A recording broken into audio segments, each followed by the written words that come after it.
2장 상반절에 보면 예수님께서 천사들보다 잠시 못하게 되셨다. 천사는 예수님이 하나님으로서 만드신 피조물이죠. 또 그뿐만 아니라 천사들이 하는 가장 큰 일 중에 하나가 이 예수님께 경배를 드리는 건데, 예수님이 이 땅에 오셔서는 천사보다 못하게 되셨다. 천사보다 더 낮은 위치로 내려가셨다. 우리가 성탄이 가까우고 있는데요, 예수님께서 다시 말하면 몸을 입으신 거죠. 육신을 입으심으로 말미암아 천사들은 영체잖아요. 근데 예수님은 몸을 입으심으로 말미암아 예수님은 피곤하기도 하고 배고프기도 하고 또 천사들처럼 영적 실체로서가 아니라 육체에 매여 있는 모습으로 이 땅에 거하시게 되었다고 하는 것입니다. 거기다가 예수님이 이 땅에 어린 아기로 오셨잖아요. 여인의 그 자궁에서, 그리고 어린아이로 태어나셔서 이 땅에서 한없이 낮아지셨고, 그뿐만이 아니라 마지막에는 십자가의 죽으심으로 그 몸을 입으심의 절정을 보여주셨습니다. 그래서 특별히 우리 히브리서는 예수님의 성탄에 오신 의미들을 이 몸을 입으심을 통해서, 사실은 히브리서의 핵심은 예수 그리스도의 존귀하심입니다. 그분의 하나님 되심, 그분의 영화로움이신데, 그분의 영화로움을 설명하면서 그분이 가장 낮으신 몸을 입은 것을 설명하고 있습니다. 왜냐하면 예수님은 사랑 때문에 몸을 입으셨고, 우리 때문에 천사들보다, 경배를 받으시던 천사들보다 이 땅에서 천해지셨기 때문입니다. 그냥 낮아지신 것이 아니라 천해지셨어요. 자, 왜 그렇게 하셨어야 하는가? 왜 그렇게 낮아지시고 천해지기까지 하셔야 했던가? 그래서 피조물인 사람들도 예수님을 똑바로 쳐다볼 수 없는 사람들이 있었어요. 예수님을 눈을 마주칠 수가 없었어요. 십자가에 달리실 때. 그 일을 위하여 몸을 입으셨다. 예수님이 가장 낮아지신 것이 몸을 입으시는데, 그 몸을 입으심이 히브리서 기자는 가장 높아지신 사랑의 절정이었다고 소개하고 있습니다. 자, 왜 몸을 입으셨을까요? 먼저는 우리의 죄를 속량하시려고. 이 속량이라는 말은, 당시에 이렇게 노예들이 있는데 그 노예들이 이렇게 불쌍하고 그러면 좀 이렇게 그 돈도 있고 인자한 사람들이 노예를 사서 자유를 주는 일이 있었어요. 그때 속량이라 그래요.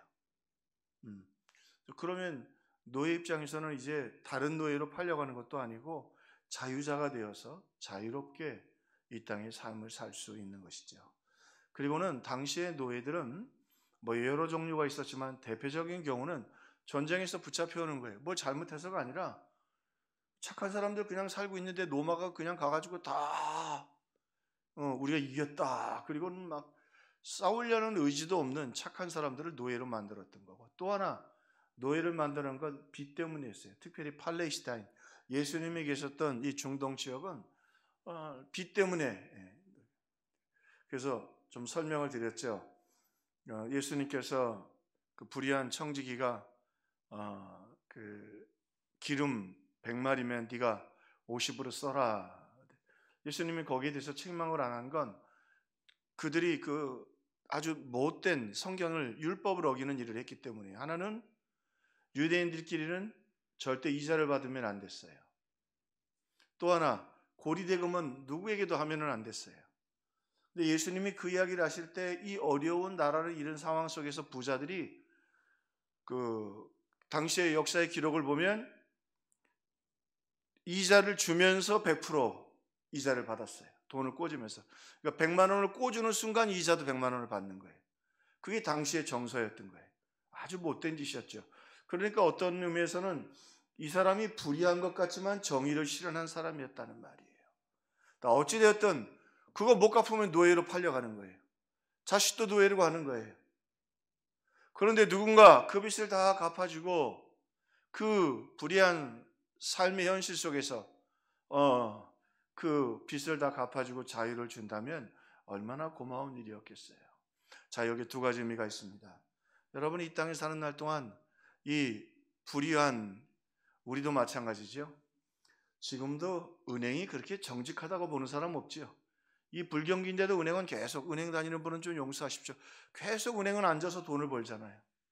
돈 있는 사람들이 이자놀이하고 지금도 고리대금이 성행하고 있어요. 심지어는 장기로 빚을 갚아야 하는 사람들이 지금도 있어서 생명을 끊기도 해요. 세상이 달라지지 않아요.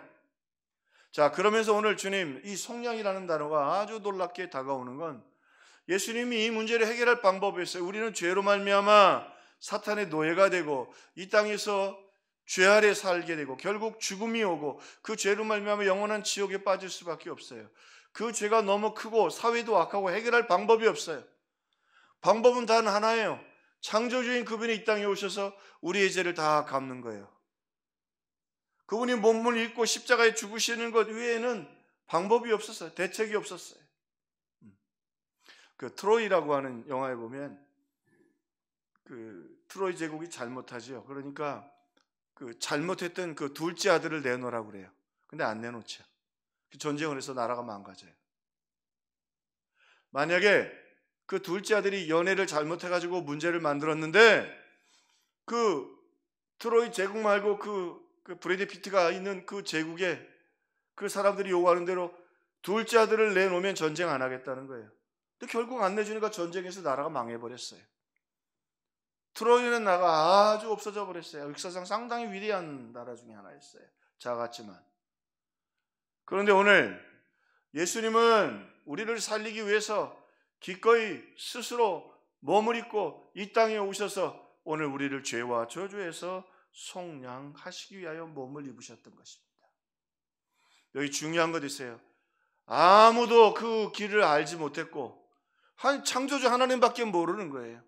그리고 그렇게 할 수 있는 능력도 예수에게만 있어요. 성령님은 몸이 없으시잖아요. 예수님만 몸을 입고 우리의 죄와 저주를 속량하실 수 있었어요. 그러므로 어떤 의미에서 사탄은 그렇게, 애들이, 우리 애들도 좀 철이 되니까 그런 얘기를 하대요. 뭐 지들 생일날 되니까 뭐 생일날 뭐 해달라 어렸을 때는 막 그러더니 조금 철이 되니까 그래요. 대학교 초반이든가 했더니 내 생일날 생각해보면 엄마가 고생했지 뭐 내가 축하받을 날인가? 맞아요, 틀려요? 왜 고개 끄덕끄덕 안 하세요? 그죠? 그날 누가 고생했어요? 엄마가 목숨 건 날이야. 마찬가지로 오늘 예수님은 이 땅에 그 트로이 영화처럼 둘째 아들이 당당히 걸어서 나 때문에 전쟁하지 말자. 내가 가서 그 희생 제물이 되면 우리 트로이 제국이 다 망하지 않고 그리고 평화를 누릴 수 있지 않느냐. 내가 나가겠다 그러면 좋은데 끝까지 안 나가요. 형도 나가지 말라 그래요. 싸우자 그래요. 그래서 나라가 망해요. 그런데 예수님은 친히 예수님만 우리의 죄를 어떻게 해결할 줄 아셨고 예수님만 그런 능력을 가지고 있었어요. 엘리야도 모세도 피조물은 할 수가 없었어요. 모세도 결국 가나안 땅에도 못 들어가는데 누구를 위하여? 자기도 가나안 땅에, 가나안은 천국을 얘기하는데 자기도 못 들어가는데 누구를 천국으로 인도하겠느냐 말이에요. 단 한 사람의 디딤돌도 될 수가 없어요. 예수님만 알고 예수님만 하실 수 있는 길이에요. 그래서 몸을 입으셨어요. 그러므로 이 성탄은 고결한 날이고 위대한 날이고 존귀한 날이에요. 그분이 우리의 죄를 지시고 당당히 걸어 나가신 거죠. 내가 죽음으로 너희의 모든 저주와 죽음과 지옥의 권세를 다 멸하고 갚으리라. 그러므로 오늘 예수님 어린아이의 몸을 입고 또 이 땅에 오신 그 큰 은혜로 인하여 이제는 마귀를 멸하셨고 또 오늘 말씀처럼 죽기를 무서워 한평생 종로로 타는 마귀의 종로로 타는 우리들이라고를 놓아주셨다. 이제 놓아주셨어요. 그래서 우리가 이제는 죄로 인하여 더 이상 노예가 되지 않아도 되고 죽음의 공포 속에서 그렇게 우리가 살지 않아도 된다. 그래서 그 유일한 길을 알고 있는 게 그분이고 그분만이 그 능력을 가지고 있었기에 이 땅에 몸을 입고 오셨어요. 자, 그러면서 여기 또 작은 메시지가 하나 있지요. 그 예수님 왜 가난하고 그리고 예수님 오셨을 때 시끄럽잖아요. 헤롯이 죽이려고 하고, 그죠? 돈 있는 사람은 내쫓고. 그런데 예수님은 그 가운데도 의연히 보호를 받으셨어요. 여러분, 우리가 이 땅에서 믿음으로 사는 삶은 우리도 주님을 따라가는 길은 좁은 길, 좁은 문일 수 있어요. 그러나 우리 주님 이 성탄을 통해 말씀하십니다. 내가 너를 반드시 지킨다. 끝까지 어린아이 못 죽여야 하나? 못 죽여요. 헤롯이 어떻게 하죠? 이제 어린아이들은 다 죽이라고 했지만 결국 자기가 하나님의 심판을 받아 죽지 예수님 손 못 대요. 그분이 만왕의 왕 되신 분이에요. 오늘 이 땅에 사는 그리스도인들 때로는 초라해보 누가 주인공인지 모르겠어. 그죠?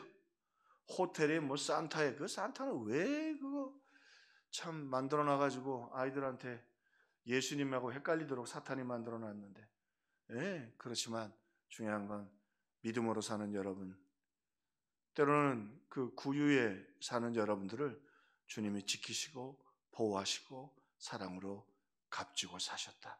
생명으로 값지고 사셨다. 그러니 얼마나 소중해요. 얼마나 소중해요.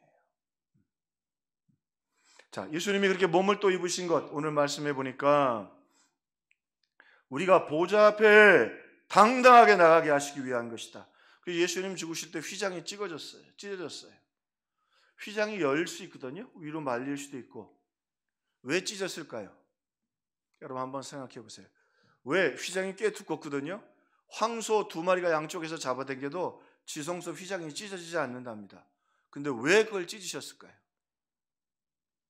다시는 막을 수 없는 거예요. 이게 참 중요한 의미를 갖고 있어요. 감았다가 올리면 내려오잖아. 열면은 다시 닫을 수 있어요. 찢어버리신 거예요. 그러니까 이제 하나님의 사람들은 언제든지 예수 그리스도의 십자가의 은혜로 말미암아 휘장이 찢어서 예수의 보혈로 예수의 공로로 하나님 보호자 앞에 나갈 수 있어요. 구약에 하나님 앞에 어떻게 나갔냐고요? 1년에 한 번 제사장 중에 대제사장을 뽑아서 1년에 한 번 속죄일에 가서, 그것도 제사장이 잘못하면 죽을까 봐 발목에 방울을 달아요. 끈을 달고. 왜? 죄를 지어서 죽으면은 지성소에는 아무도 못 들어가니까 그 끈을 잡아당겨가지고 대제사장을 끄집어 당기는 거예요. 그런 정 멀고 어렵고 힘든 일반 평신도들은 여러분 성소에도 못 들어가는 거예요. 근데 이제 지성소를 찢어버리셔서 아무도 못 닿게 하신 거예요. 여러분 기도하고 믿음으로 당당히 사세요. 여러분이 하나님 앞에 나갈 때 예수님께서 그 몸을 찢으심으로 아무도 여러분이 하나님 앞에 나갈 때 막을 사람이 없습니다. 할렐루야. 예수 이름으로 당당하게 나가세요. 근데 여기 우리의 죄가 있죠. 근데 안 나가. 기도도 안 하고 예배도 안 하고 안 나가. 이건 우리의 죄예요. 책임이에요. 리스판스. 오늘 우리 금요일날 모였는데 금요일날 모인 분들 얼마나 감사한지. 할렐루야. 우리 반주하님 구혜지 선생님이 소개하셨는데 제가 최근 반주하는 분 한 10년 동안 본 중에서 제일 탁월하게 은혜롭게 하시는 것 같아요. 굉장히 반주 상당히 잘하시더라고요. 무슨 말씀을 드리냐면 예수님이 그렇게 탁월한 분이셔서 그분이 우리를 위해 딱 속량하시고 그냥 죄만 다 갚으신 게 아니라 저주로부터 지옥으로부터 해방만 시킨 게 아니라 보좌 앞에 당당히 나갈 수 있도록 휘장을 찢어버리셨어요. 왜? 아무 때나 와라. 언제든지 와라. 예수의 이름으로 나와라. 내가 너희들을 만나주고 그리고 너희들 응답해. 하나님의 자녀의 권세를 주셨어요. 하나님의 자녀의 권세를 가지고 나가요. 그 값을 다 지불하셨어요. 그래서 몸을 입고 죽으심으로 우리를 양자 삼으셨어요.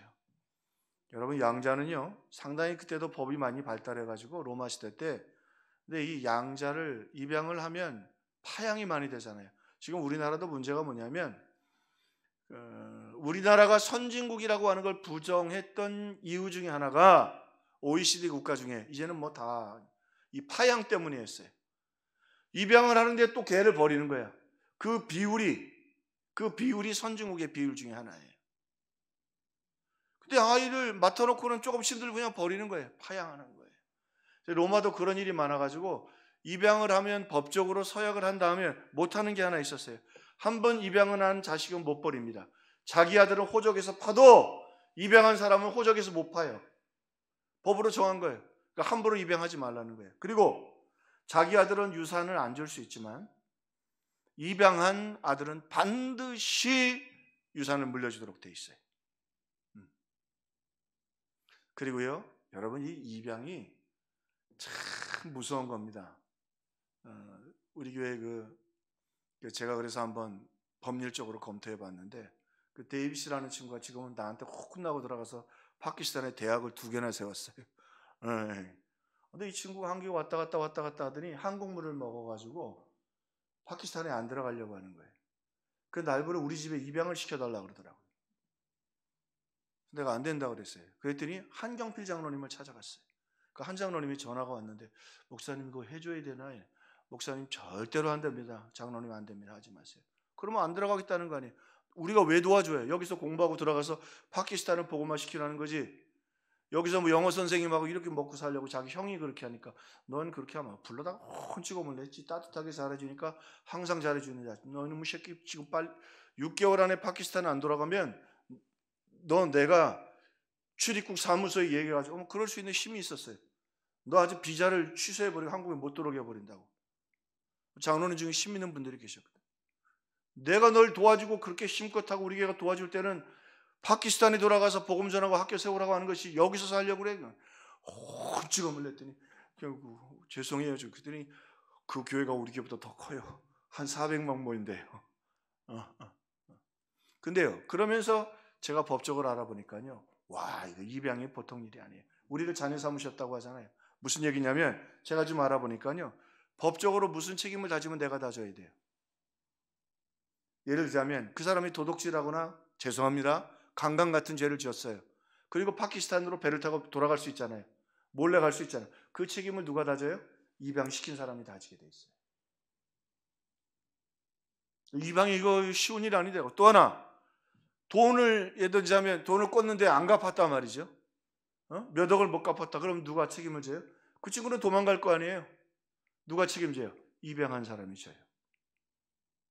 이거 완전히 법적인, 좋게 얘기하면 법적인 보증인이지만 뭐 걔가 잘못하면 다 뒤집어 쓰는 거예요. 그래서 지금 조사를 해봤죠. 그런 일들이 종종 있으니까. 그리고는 또 하나, 사고를 치잖아요. 교통사고를 내거나 내면 다 책임지는 거예요. 그 친구들은 100% 도망갑니다. 배를 타고 도망가든지 뭘 타고 도망가든지 그거 도망가는 거 어렵지 않아요. 밀항선 타는 거는. 근데 여러분 한번 거꾸로 생각해 보세요. 하나님이 우리를 입양하셨어요. 그 말은 뭐예요? 십자가에서 몸을 입고 오셔서 우리를 입양하셨으면 무슨 말이에요? 이제부터 있을 모든 사고의 책임은 누가 지신다? 당당하게 나갑시다. 할렐루야. 당당하게 나가서. 여러분 얼마? 하나님이 다 책임지게 돼요. 우리 입양했다니까. 양자 삼으셨다고 했잖아요. 사실 그게 좀 걸리더라고. 그것도 왜 양자를 삼으셨나? 그 이유가 있었던 거예요. 양자는 버릴 수가 없어요. 뭐든지 또 우리가 했던 모든 걸 예수님이 속량하셨지만 모든 죄에 대한 짐도 우리 주님이다. 이미 다 십자가에서 갚으셨죠. 대속해서 다 갚으신 거예요. 사고 처리 비용 누가 다 내요? 예수님이 다 우리를 입양하셨어요. 그리고는 더 놀라운 건 아버지의 보좌 앞에 당당히 나갈 수 있도록 예수 이름으로 휘장을 찢어버렸어요. 아무도 닫을 수가 없어요. 사탄이 닫을 수가 없어요. 손댈 수가 없어요. 근데 우리가 사탄한테 자꾸 속아가지고 양심이라는 좋지 않은 미명 아래 제가 인터넷을 하나 봤는데 아주 유명한 분이에요. 이름은 되지 않겠습니다. 조심스러워서. 근데 그분이 그런 얘기 하더라고요. 여러분 회개하지 마세요. 이제 예수님이 다 용서하셨으니까 회개하지 말고 앞일을 좀 생각하면서 가세요.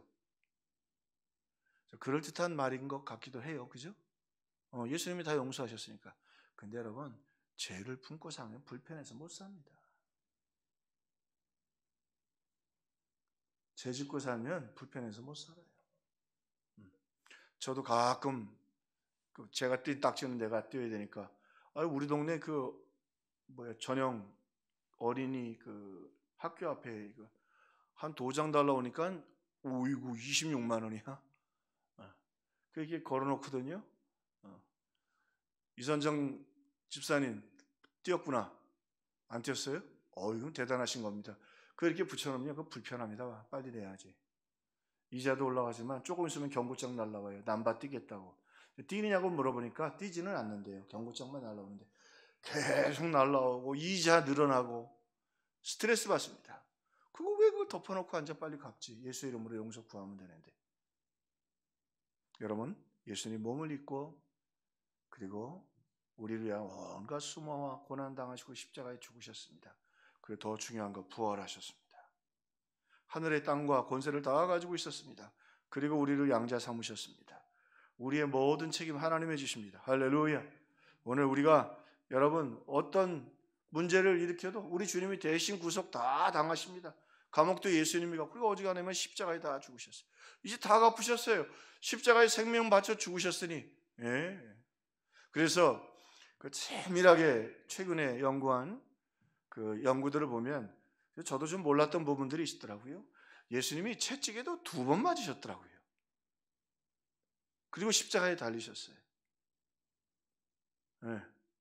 한 번은 그 십자가를 지기 전에 맞는 채찍이 있고, 그 다음엔 이 채찍을 맞으면 십자가를 안 지는 채찍이 있는데, 이 나름대로 빌라도가 예수님을 살려두려고 40이 하나 감한 그거는 절대 로마 법에서 2가지를 다 처형 못하게 돼 있어요.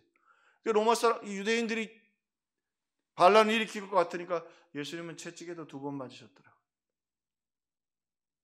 무슨 말이에요? 예수님은 기꺼이 다 우리를 위하여 다 감당하셨어요. 사고 처리 비용 다 감당하셨어요. 당당하게 보좌 앞으로 나가고, 예, 오늘 주님 오늘 말씀에도 보니까 하나님 보좌 앞에 당당히 허리 숙이고 굽히고 나갈 거 하나도 없어요. 예수님이 다 갚으셨어요. 우리에게 자녀의 권세를 주셨어요. 그리고 말씀하십니다. 만일 하나님이 우리를 위하시면 누가 우리를 대적하리요? 누가 우리를 그리스도 예수 안에 있는 하나님의 사랑에서 우리를 대적하리요? 우리 손 못 댄다 말이에요. 사탄이 장난치고, 내가 요즘 좀 죄송합니다만 과격한 표현을 써서 새벽에 몇 번 말씀을 드렸는데 계시록을 지금 하고 있거든요. 왜냐하면 계시록의 성도들이 너무 어렵고 힘들 때 위로와 용기를 주는 거예요. 예수님이 십자가에 죽으실 때 뱀은 목이 잘렸습니다. 뱀이 목이 잘리면 못하는 게 하나 있어요. 반드시 죽어요.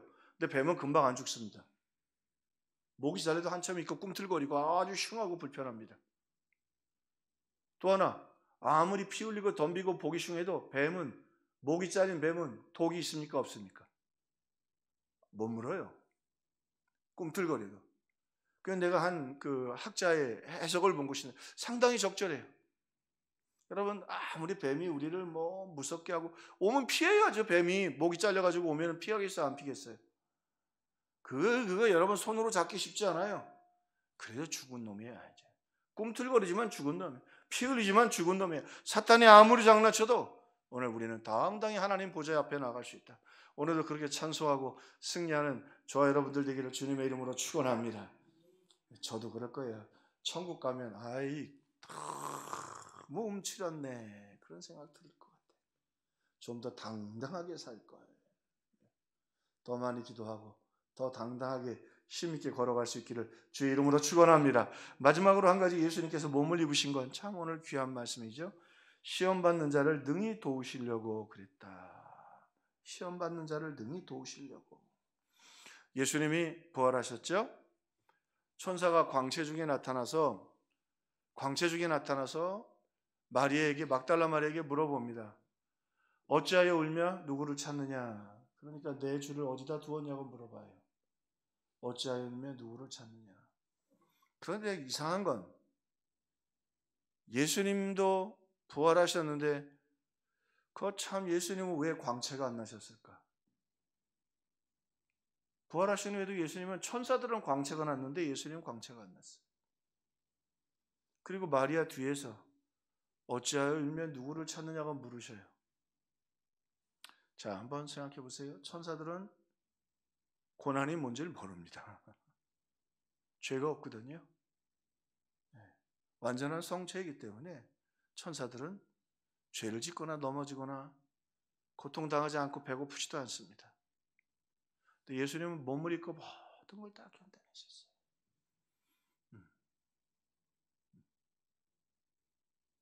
첫 시험부터 40일 금식하시면서 40일 금식하시면서 배고픔도 하셨고 배꼽물을 베고 주무셨어요.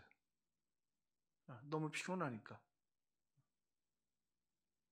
예수님 겟세마네 동산에서 땀방울이 핏방울 나도록 기도하셨고, 그리고 참 신비한 거죠. 예수님 몸을 입으셨어요. 부활하신 다음에 천사들보다 더 영광스럽게, 천사들에게 그럴 수 있죠. 가만히 있어라, 너희들 광채 바라지 마라. 니들이 부활한 것도 아니면서, 니들이 십자가 진 것도 아니면서, 니들이 대속한 것도, 너희들 가만히 있어. 광채는 내가 바란다. 그러실 수 있잖아요. 안 그러셨어요. 천사들은 광채를 바랐지만 예수님 마리아 뒤에서 어찌하여 울며 누구를 찾느냐. 어찌하여 울며 누구를 찾느냐. 그리고 마리아의 그 잃어버렸던 기쁨, 그 아픔을 다 되찾아 주셔서 가서 제자들에게 예수님의 부활의 소식을 전하게 해주셨어요. 예수님은 부활하신 후에도 천사보다 못하게 계셨습니다. 그래야만 우리를 위로하실 수 있었기 때문입니다. 마리아의 상처는 영광을 보았다고 해결될 일이 아니었습니다. 여러분, 진정한 치유는 그렇게 함께 아파본 사람만 알 수 있습니다. 저도 죄송합니다만 지금 아이들 입시철인데 대학을 떨어졌죠. 그 대학 떨어진 사람은 대학 떨어진 마음을 압니다. 그 학교 앞에 갔을 때, 대학교 앞에 내가 친 대학교에 내 번호가 없을 때 그 상실감을 이루 말할 수가 없습니다. 지금 생각해보면 아무것도 아닌데, 그때는 진짜 하늘이 무너지고 인생 더 살기 싫을 정도로 힘듭니다. 놀라운 것도 있습니다. 인간이 가진 그 아픔이 다른 사람들의 아픔을 공감하게 합니다. 다른 사람들의 아픔을 공감하게 합니다. 그러느냐고. 나도 그랬다고. 요즘 많은 분들이 다양한 아픔들을 가지고 있죠. 여러분에게도 많은 아픔이 있어서 오늘 금요일 날 기도하러 나온 줄로 압니다. 여러분의 그 아픔이 주님께 나아가는 징검다리가 되고, 그것 때문에 주님 앞에 나가지 않겠어요? 저도 그래서 철야를 배웠습니다. 그 철야를 배웠어요. 힘들고 어려서 해결하고도 안 되니까 철야하게 되고 기도하게 되고. 오늘 그러나 놀라운 것이 있습니다. 우리가 이렇게 힘들고 어려울 때 우리 주님은요 언제나 우리를 위로해 주십니다. 왜? 우리보다 더 아파 보셨거든. 우리보다 더 아파 보셨거든. 우리보다 더 아파 보셨어요. 한번 전에 사랑의 교회 옥하는 목사님이 그런 간증을 한번 하셨어요. 본인 교회에 죄송합니다. 목회에 큰 힘이 되는 모임이 하나 있다고 하시더라고요. 어려운이라고 선교할 때 그 팀이 그렇게 많이 헌신을 한대요. 그래서 궁금하잖아요. 뭔가 그랬더니 지금하고는 좀 다르지만 자녀들이 먼저 천국 가. 암으로 갔든지 백혈병으로 갔든지, 그땐 거의 질병으로. 그분들 모임인데 그렇게 하다가 그분들이요 재산도 다 날리고 대부분 자기 집도 없답니다. 근데 무슨 선교에 어려운 일이 있거나 그러면 그분들이 제일 먼저 모여서 밤새도록 기도하고 헌금을 만들어서 목사님께 드리기도 하고 그 지역에 보내기도 하더라고요. 그래서 옥하는 목사님 하신 말씀이 있어요. 하나님의 일은 능력으로 하는 것이 아니라 고통 당한 만큼 하는 것이다. 여러분 혹시 어떤 것 때문에 오늘 이 밤에 오셨든지 그 아픔이 우리가 주님께 나가는 징검다리가 될 것이고, 또 주님이 우리에게 맡기신 영혼들을 돌보고 사랑하는, 참 대한민국 독특한 나라죠. 참 혼란스럽습니다. 빛을 기다립니다. 여러분을 통해서 예수님을 볼 수 있기를 주님의 이름으로 축원합니다. 기억할 것 있습니다. 오늘 말씀을 기억하면서 여러분 다 갚으셨습니다. 그러므로 승리를 구하십시오. 다 갚으셨습니다. 슬픔과 절망에 놓이지 말고 주님 승리와 확신을 주시도록, 또 오늘 우리가 보좌 앞에 담대히 나갈 수 있는 믿음을 주시도록 성령을 구하십시오. 그래서 보좌 앞에 나가고 부르짖어 기도하고 하나님이 응답 안 해주시면 막 뒤집어 엎어놓으세요. 하나님 보좌 앞에. 딴 데 가서 뒤집어 엎어놓지 말고, 카페 가서 다른 사람한테 뒤집어 엎어놓지 말고 하나님 보좌 앞에 나가서 뒤집어 엎어놓으세요. 하나님 나 못 살겠다고 말해, 해결해 달라고 말해. 성령을 구하고 간절히 기도하고 부르짖는 우리 성도들 될 수 있기를 바랍니다. 또 오늘 주의 보혈 능력이 있도다. 시험을 이기고 승리하니 참 놀라운 능력이다. 주의 보혈 능력이 있도다.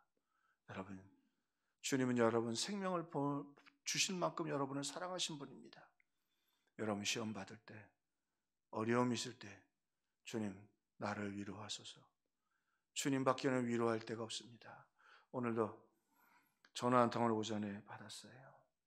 많이 힘든 일을 겪으셨더라고요. 그러면서 그 마지막 말이 제게 굉장히 무거운 짐이 됐어요. 목사님, 전 목사님밖에 전화할 데가 없습니다.